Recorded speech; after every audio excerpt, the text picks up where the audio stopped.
परीक्षित भगवानु बड़े विलक्षण हैं। काऊ काऊ के घर में 10-15 इकट्ठे दे देते और काऊ के घर में एक छोरी न दे, एक बिटियू न देवे। कोई कोई तो ऐसी होती है सवेरे ढींद देती, संजा के इकट्ठे करती, डबलू बबलू सीटू बीटू सब आए जा।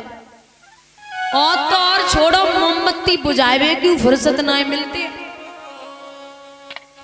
अपनी लिपस्टिक तो 24 घंटा में ना छुट सकल, लेकिन लला की मोमबत्ती बुझ ना सकते। बोलिए गोविंद भगवान की।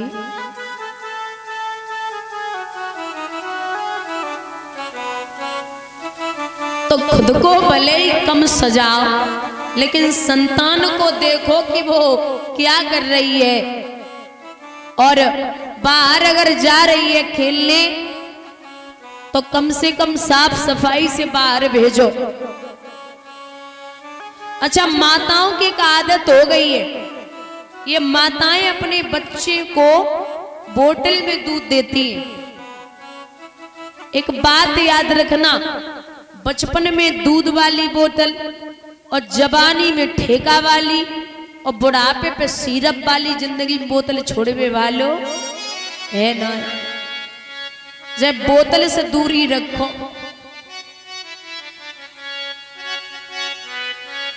जब ये बिगड़ेंगे ना, अगर घर में चित्र आपके घर में गलत लगे हैं तो बाप की गोदी में ही बैठ के बेटा पूछता है, पापा ये कौन है? पापा कहते लला ये मुंबई के हीरो है। अब लड़का अगर बड़ा हो के मुंबई का हीरो नहीं बन पाएगा तो गांव की गलियों का हीरो बन के जरूर दिखा देगा, क्योंकि संस्कार तुम नहीं डाले। हे जननी तू पुत्र जन के दाता के सूर, और नाई तो यो बाज रहे क्यों वृथा गमावे नूर। अगर बेटा पैदा करने हैं तो महाराणा प्रताप और शिवाजी जैसे जो दुनिया में नाम रोशन करे, वरना बेटियां किसी से कम नहीं होती।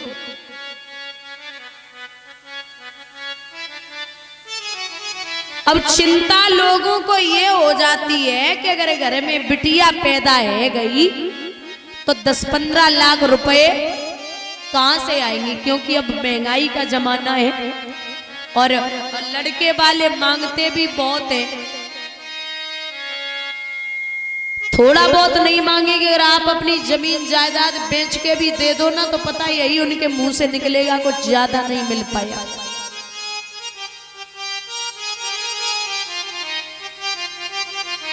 दहेज कहते हैं दादा, दहेज लेना गलत है और दहेज देना भी गलत है। बेटी को इतना पढ़ाइए, बेटी को इतना पढ़ाइए, इतना काबिल बनाइए कि आपको दहेज देने की जरूरत न पड़े, और बेटे को इतना काबिल बनाइए कि आपको दहेज लेने की जरूरत न पड़े।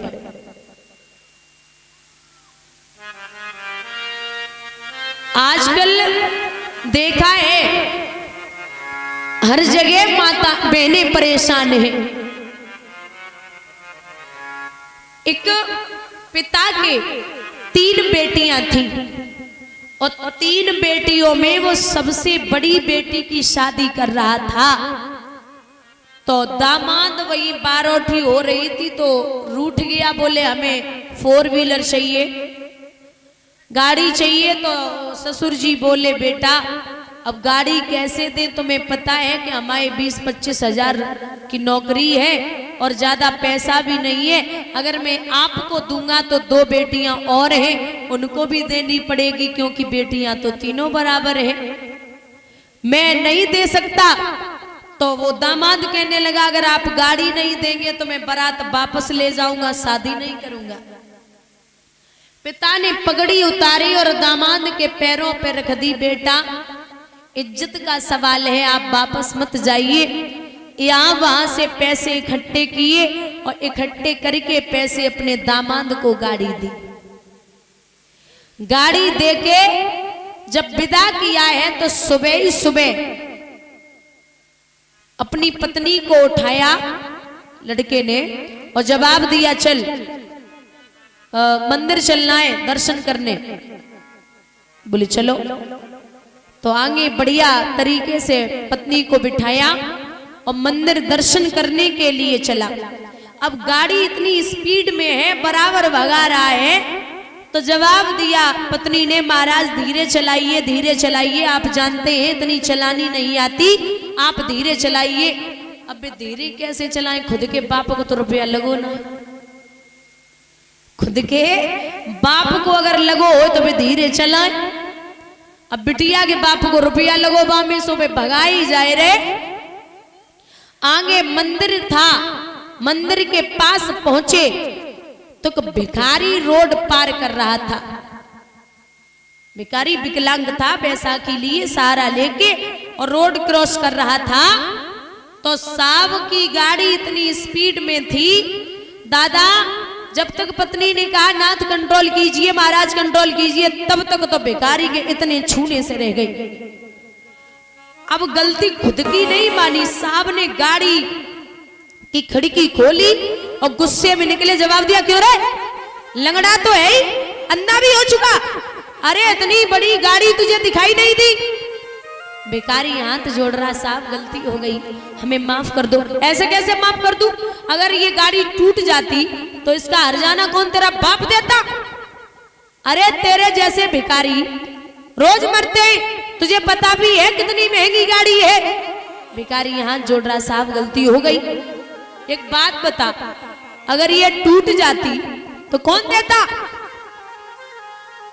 बोले साहब माफ कर दो, गलती हो गई। अब पत्नी आगे आई और आगे आए कि पत्नी ने 100 रुपए निकाले और भिखारी को दे दिए। अब साहब आग बबूला हो गए, बोले तेरे जैसे लोगों ने भिखारियों के दिमाग खराब किए, पागल है क्या, इसे पैसे देने की क्या जरूरत थी? पत्नी ने पति का चेहरा देखा और एक बात कही, सुनिए महाराज, जबान संभाल के बात कीजिए, क्यों, ये विकलांग के है, इसके पैर नहीं है और गरीब है, तभी ये भीख मांग रहा है, और तुम्हारे तो पैर सही सलामत है, रईस हो, तुम मंडप के नीचे बैठ के मांगत हो, तब तुम्हें शर्म नहीं आती? अरे तुम मंडप के नीचे बैठ के मांगते हो, ये रोड पे खड़े होके मांगता है भिखारी, दोनों ही क्वालिटी अलग अलग है। बोलिए गोविंद भगवान की। कहते हैं ना कि कोई रोड पे खड़े होके मांगता है, कोई मंदिर के अंदर मांगता है, कोई मंदिर के बाहर मांगता है, भिखारी सवई होते हैं। फिर वो चाहे दहेज हो या ऐसे ही किसी से कटोरा लेके घूमने लगो। लिखा है,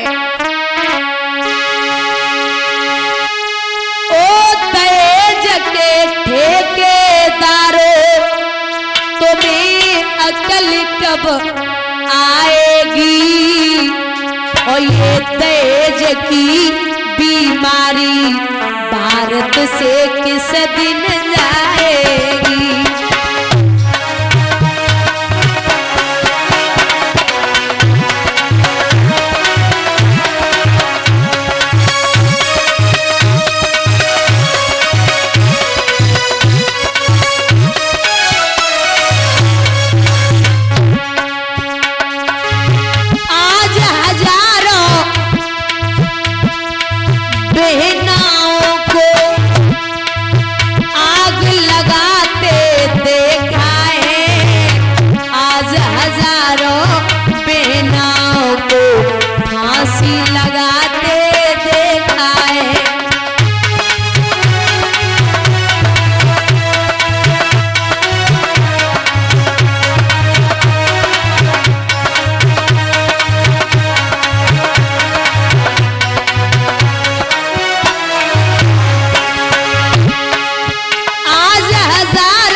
जाने किस दिन जाएगी।